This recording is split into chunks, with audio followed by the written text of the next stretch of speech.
Hare Krishna. So we'd like to welcome all of you to the first evening of New Year. I think most of you must be visiting first time or maybe first time in this year.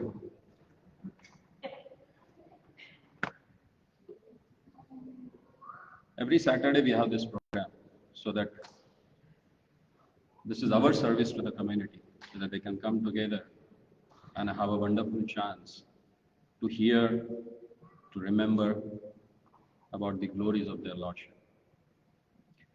How many of you got plenty of messages yesterday and today to make your coming year happy? Nobody? I'm not with dumb and deaf people. Are you able to get it what I said? All you have received messages for Happy New Year. Is that true? I'm not able to hear. Oh, thank you. So you got it. Huh? Then let's see how to make this coming year happy. Would you like to hear about that? Or you are your own ways to make it happy?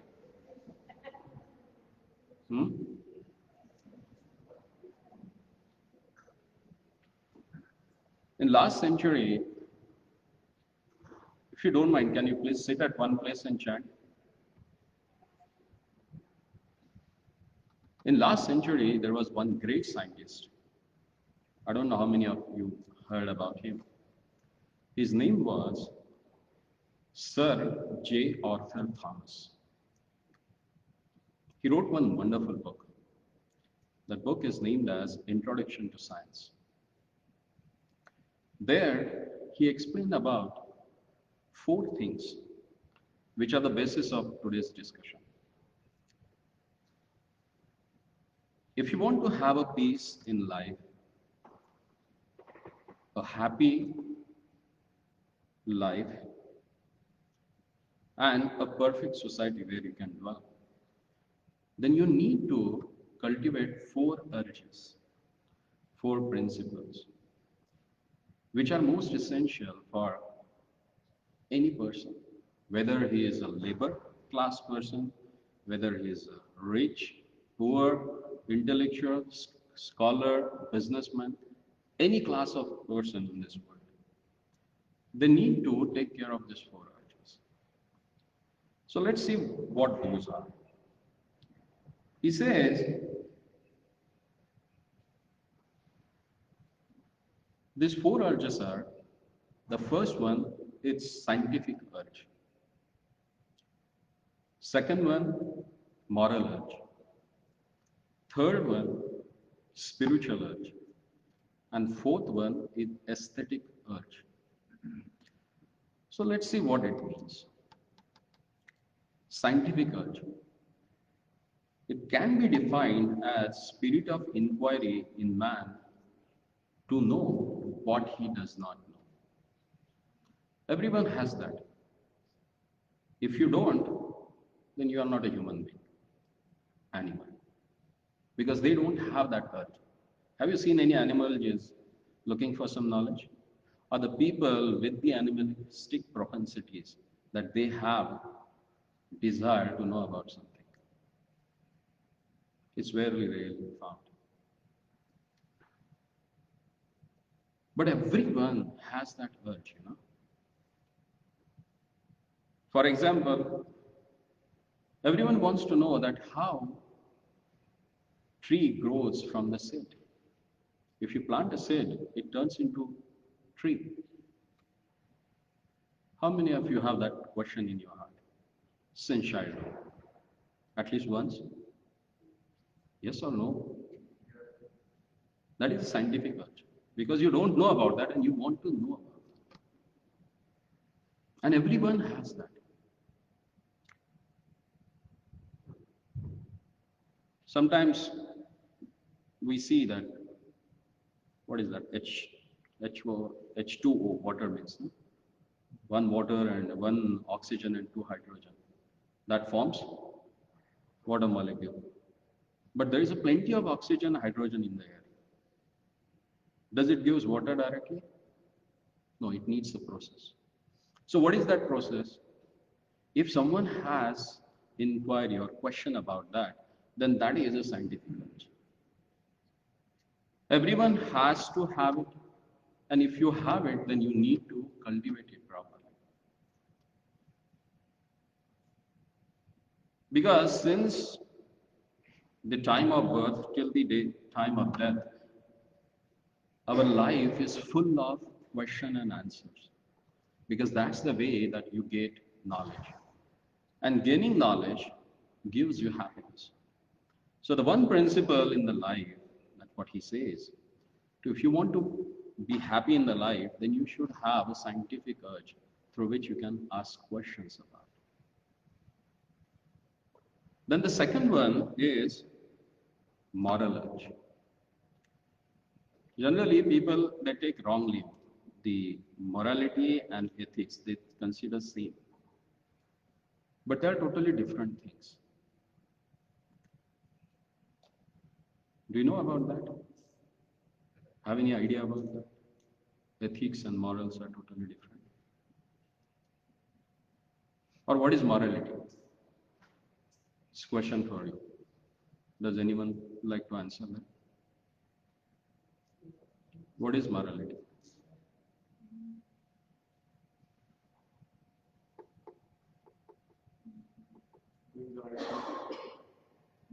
Doing the right things. Means what? Jihadis, they think they are doing the right thing. So they kill others. Is that right? Should create peace in our mind.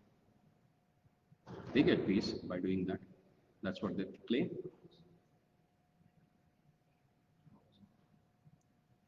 If you don't know what you are going to teach your kids, what is morality?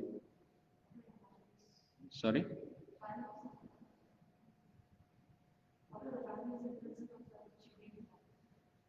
Values and principle through which you lead a life, which makes your character. The values which makes your character is called morality. Morality is not man-made. It is God-made or nature-made. That's the first thing we need to understand. Ethics can be changed. They changed according to the time, millennium, place, the political influence that gives more impact on the ethics. And that's why we can see there are different ethics. Like Roman ethics, Greek ethics, the modern Chinese communist ethics, or the Russian communist ethics, then Hitler's own ethics, then European ethics. So they change according to the country to country, place to place, time to time, millennium to millennium. Because those are man-made. And not necessary that they are based on morality. Like Roman ethics. If you have heard about gladiators, how many of you know about the gladiators? Not the movie I'm talking about. But that movie shows what gladiator means. But the main principle behind that. Does anyone?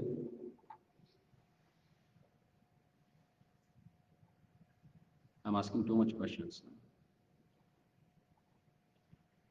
See, that was the game they created for their own happiness. They used to get mostly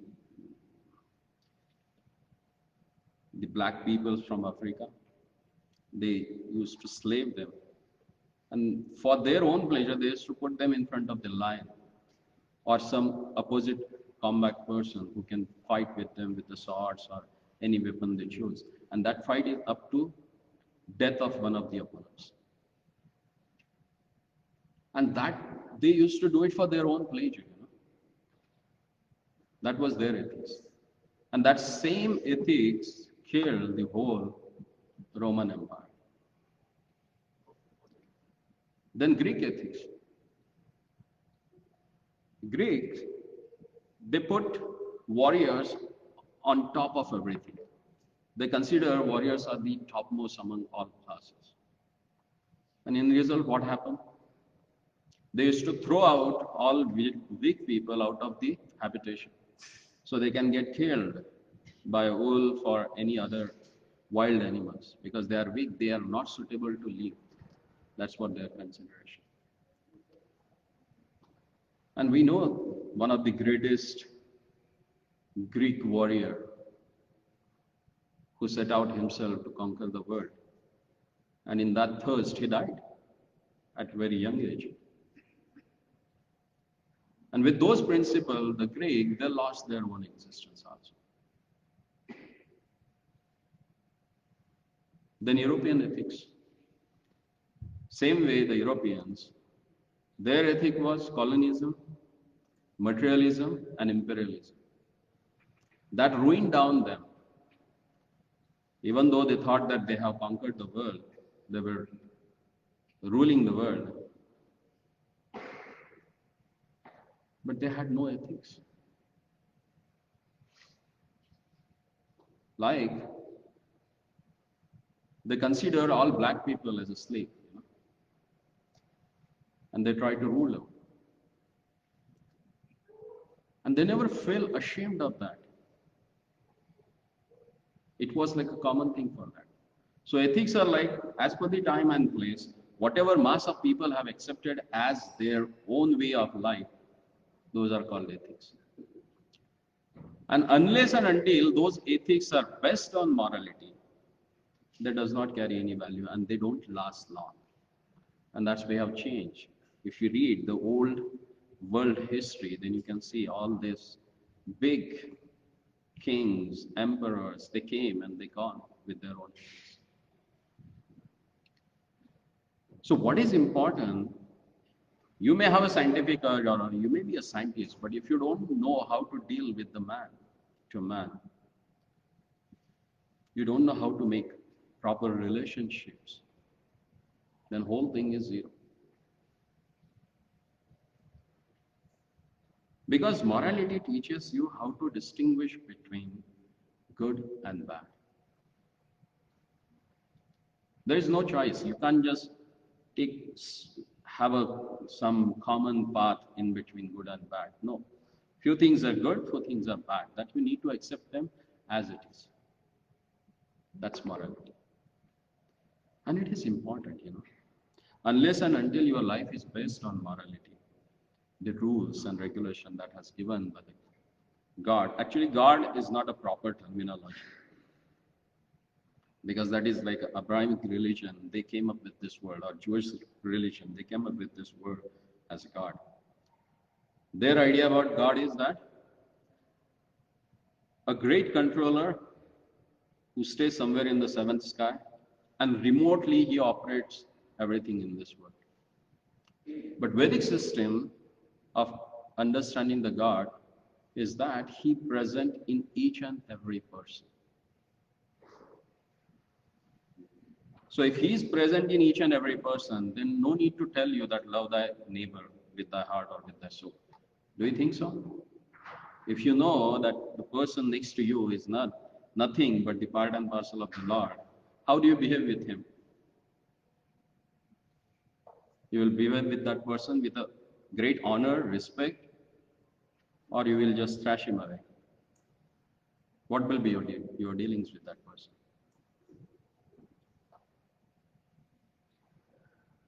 If you have that proper understanding about God and the rules and regulations given by him to live as a human being in this world, if you follow them, then that gives you happiness. Take one small example. Morality or moral principles, they are naturals, they are inbuilt. Need a little bit of a training to cultivate them, or maybe what we can say, fine tune them. but they are imbibed with each and everyone. No need to tell you that you should respect your parents. It's needed to teach your kids that they should respect. That respect is there, that need to get exhibited. If you show respect in front of them to your parents, these kids are going to show you respect. So these are natural things and need to be tuned up. If you take care of your parents right now, then it is assumed that your kids are going to take care of you because they have seen that you have taken care of your parents. So these are moral values, and they are handed over from one generation to another generation. There is no school where these things are taught, but these are learned by our dealings with other personalities. You can learn them from dealings of man to man. So everyone has this moral urge. So first is scientific, that everyone has a question and need to get to know about what they don't know. So you need to work on that. Sometimes we feel so lethargic, forget man, no need to know about it. But if you can see the most scholarly personalities and famous personalities in the world, they have cultivated that. Till the last breath of their life, they remained as a student. Once we get our master's or PhD, we think that no one is like me, I'm the. But we are not. Unless and until you have that innocence of child to ask questions what you know about. Don't pretend always that you know everything. If you do that, then you are behaving against your own nature, and that makes you suffer a lot rather than gaining a knowledge and becoming happy. To pursue happiness, you need to know, and to have something, knowledge about something that gives happiness. So first thing is scientific urge, second thing is moral urge, and third thing is spiritual urge.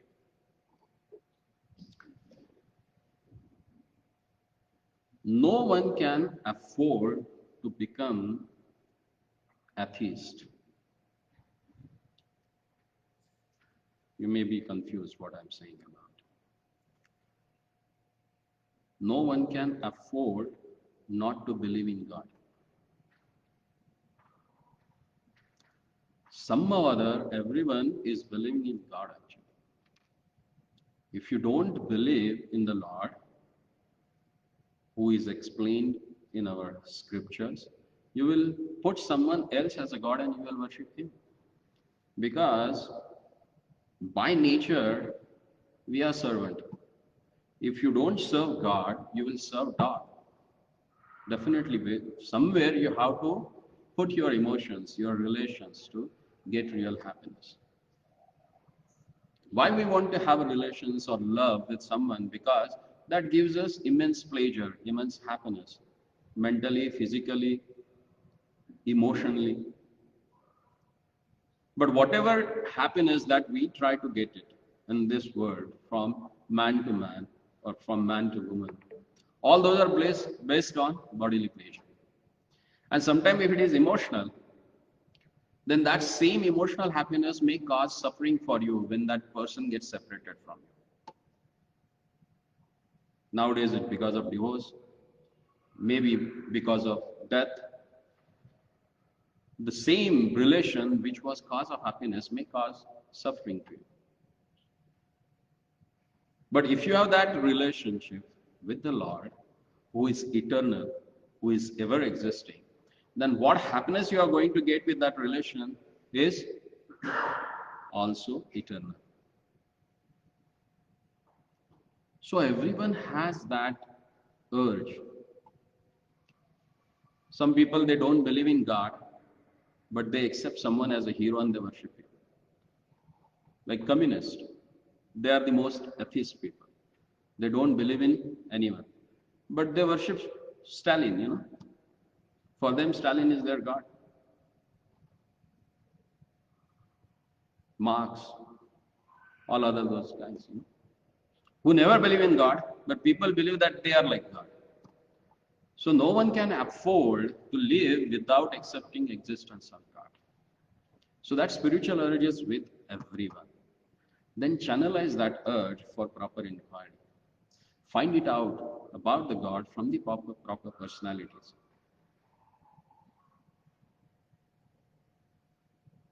That's most important. And unless and until we fulfill that particular urge, it's very difficult for us to live in this world. Then the last one is aesthetic urge.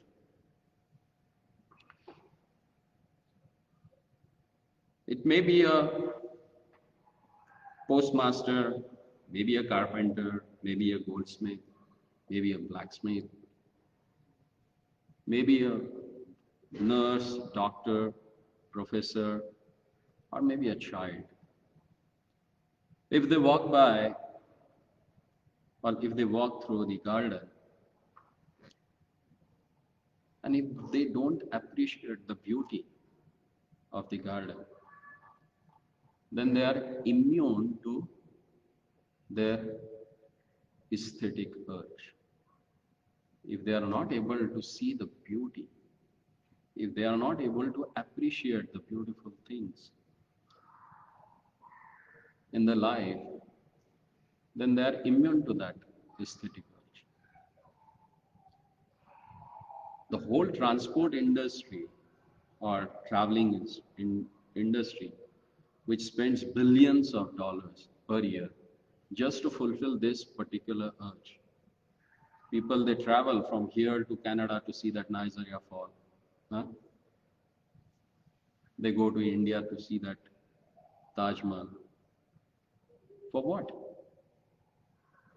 To pacify that aesthetic urge.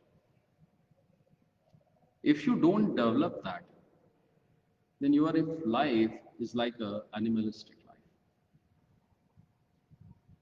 If someone is having a 0% of spiritual urge, that person is considered as an animal, because animal does not have any spirituality in their life. But being a human being, we have that. It's natural for us. Whenever we see something great, automatically we fold our hands. We submit ourselves. As Lord says in Bhagavad Gita, Yadyat Vibhuti Mat Sattvam Srimat Urjitam Eva. Wherever you see the big manifestation which really attracts you, he says, Mama Tejo Ancha Sambhava. It is nothing but spark of my splendor. Whether it is a power or whether it is a beauty. Everything that comes from their Lordship. So all these four urges actually, that really brings us to question us who we are, why we are here in this particular place, why these parents are mine, why I have taken birth in this particular family.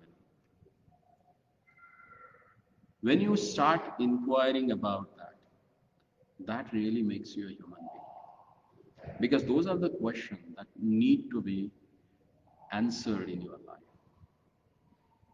And when you start working on that, as Lord says that ye yatham mam prapadyante tam sateva bhajamya.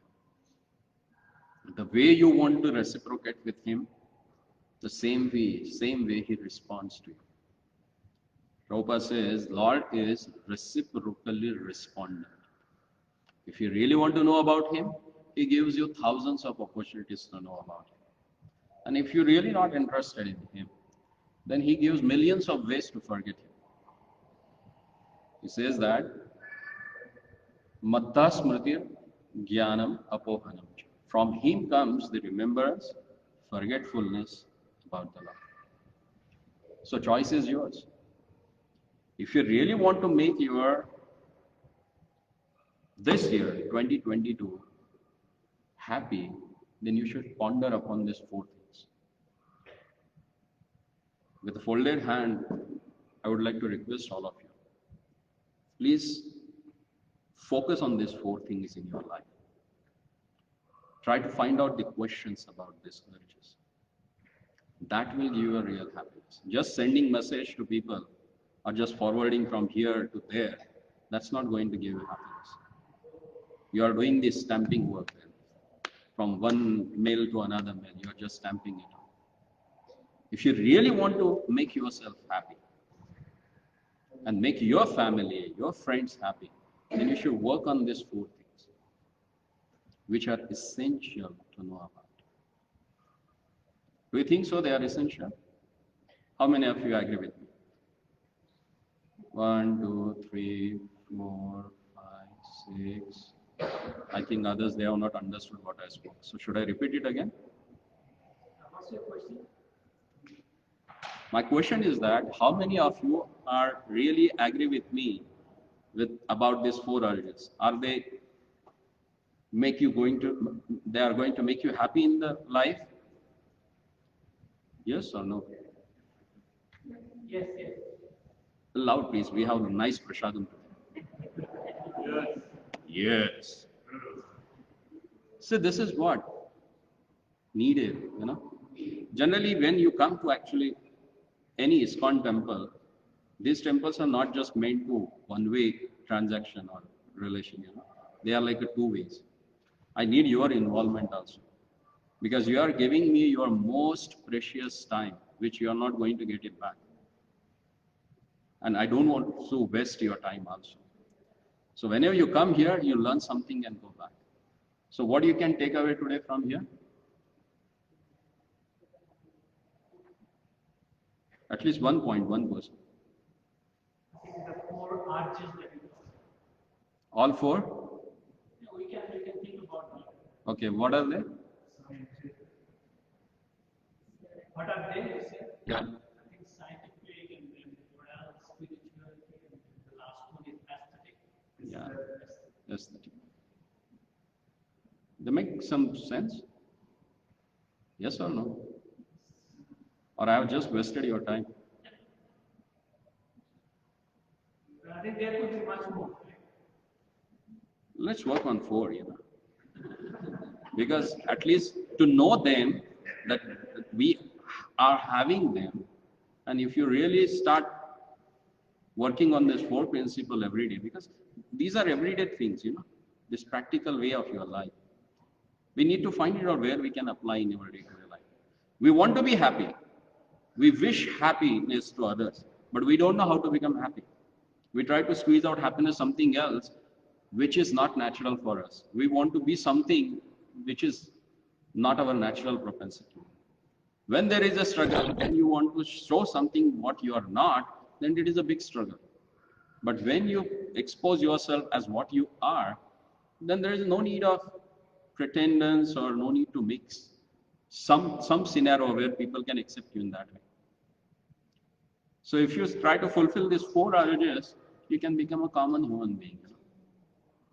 What you are, not what you want to show it to others. We always try to show others that what we are not. That always happens, That's why they get that black colors for the hair, waxing, vanning, so many things. We want to show what we are not. Be natural. And that's how Lord loves everyone.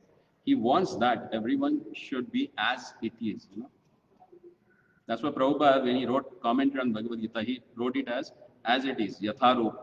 No changes in that. But we want a variety in life, and that variety we want to squeeze it out in different ways.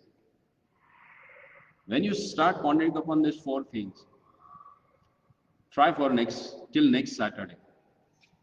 Find it out whether these 4 things, what you have heard today, are really essential for us to get happiness in life. How they are matching with my own attitude and my own nature, because everyone is unique.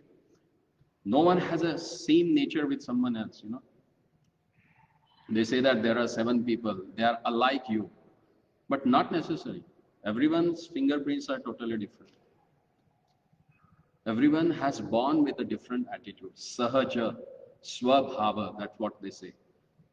The nature that you are born with. And everyone is born with a totally different nature. So everyone is unique. So we need to accept ourselves in that way rather than we want to be like someone, I want to be like this, I want to like that. No, why you want to be like that? If you would have want to be like that, Lord would have made you like that. He had made you totally different from that. So find out who are you and enjoy that rather than crying for the things what you don't have. Enjoy the things what you have that that person is not having with you. Like someone asked that actually one of the professor, I think he was a businessman. And he went to some college, CA, Chartered Accountants College, and there he asked questions. Then one girl, she asked question, why you are so much against this actors and actresses? Then he said, I'm not against them, but I'm against their infatuation or the infatuation they have created in the young generation. Everyone want to be like a Deepika Padukone or maybe like a Ranveer Singh or something. Why? Why you have to be like them? Why don't you be like yourself, what you are? Because those people, they are damaging the things. If you can put that person in a CA course, is that person going to finish that course in your time limitation? No, not possible, because they don't have that ability. But if I can train you for another 2 years in acting, then you can be better than that person.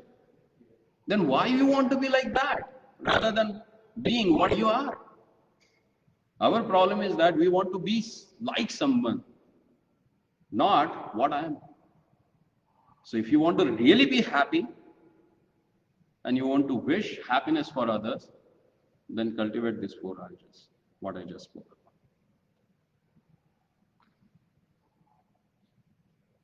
I think it's enough now. Huh? I've bored you a lot. It's already 35 minutes. So any question? Any comment? Very good. So now you can enjoy Kirtan and then we'll have Prashad. Thank you so much. Hare Krishna.